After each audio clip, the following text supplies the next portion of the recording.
Boy Smith, just coming back to you with a video on this here Revell 1968 Chevelle SS396 that I was working on. If you follow me on Facebook, then you've already seen this deal, so you already know what's going on with it. But for those of you that watch on YouTube or follow me on all the platforms, I guess you say I'm on, I just decided to do a video on this. So I'm just gonna remove the box and let you guys see what we got.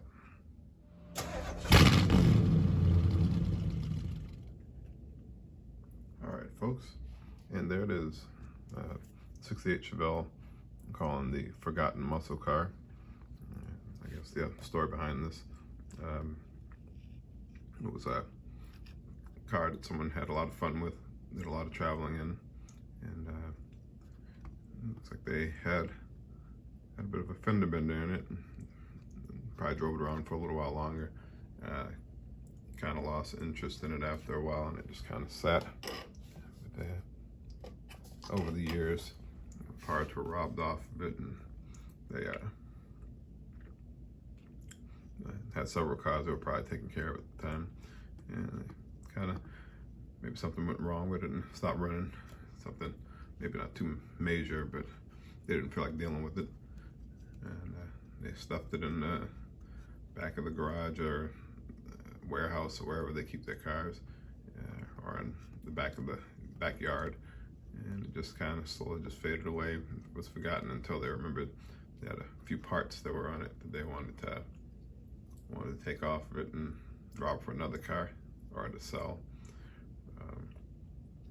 Over time, it just kind of sat, and it originally was on the rally wheels, and someone either wanted to borrow them or bought them, and they had these wheels sitting around. They just took them and swapped them out with these, and it was no super hot rod, but it was kind of speedy, and had some parts in it that were fairly new before it got wrecked. And they took the carburetor off, took the distributor, obviously all the wires and everything. And, this is what I'm calling the forgotten muscle car. Now, the back story aside, showing you all the details I put in it. This whole car, as I believe I stated in my last video, was painted with craft acrylic paint. People have been asking. I use the salting method.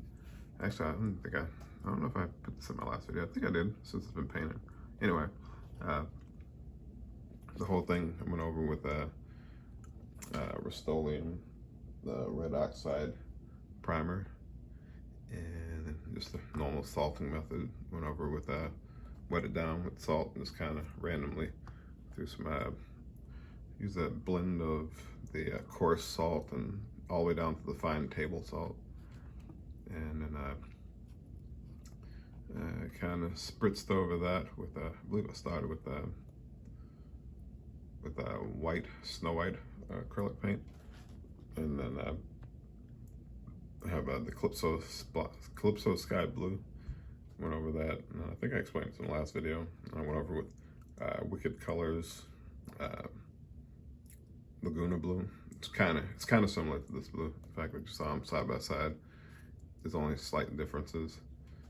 And I used the chipping medium in certain areas, like around the fender here and some of the areas around the dents, to make those the underlying colors come through. And then I shot it with the Future clear coat. And once that dried, took a stiff toothbrush, brushed off the salt, and after that, I started putting it together. Next, I worked on the motor and then the interior. And I'll actually show some pictures of the interior at this point. It was the same color blue for the seats that I had used for my '68 Chevelle, the car old blue, and I dirtied over that with a mix that I made of dirty paint, dirty across the acrylic paint back a couple of months ago. And then after that, I found these boxes on eBay. I was like, when I had this idea, I was like, well, I can't just have put away. Kind of wanted to look like they had stored some parts away that they might potentially want to use in the future to bring the car back. But over time, it's kind of like fell by the wayside, and it wasn't anything that they kept interest in. Some of the details that are in this deal. Let's take a look here. Well, these wheels I also got off of eBay. The tires are just pretty much parts box tires that I found here inside my little tire bins over there. But, and like I said, these steelies I found on eBay, they were gone over with the craft acrylic. It was first the red oxide primer, and then I went over those with with just a blend of black craft acrylic with the airbrush, and then I kind of dusted over that with the mix that I made like I said, a few months ago. This what I'm calling dirt. Just made it into something that in my eye looked like muddy dirt, watery dirt, or so on. When you spread it on, it just looks like tan brown, and as it dries, it kind of leaves like a film of dirt and grime. I kind of put it in some areas of the body, and then on the glass here. And as you can see at the glass, it looks like he caught a rock somewhere on a gravel road, and that crack has been going further and further up, spidering through the windshield. And over time, I guess the kids were using this car as a jungle gym, and somehow they climbed up on top of it, dropped some stuff, and didn't want to let him know that happened, but he found out. Anyway, as you can see, over the years, the tires have gone low, and its suspension's kind of sagging on this side. This tire's a little flat, but it's not quite there yet. But this one is definitely on the ground. There isn't really much more. I've been having fun with this, just letting my imagination go, kind of just listening to my blues music, and just kind of letting the craft acrylic paints flow, and make this thing as best I can, make it as ugly and as dirty as I can.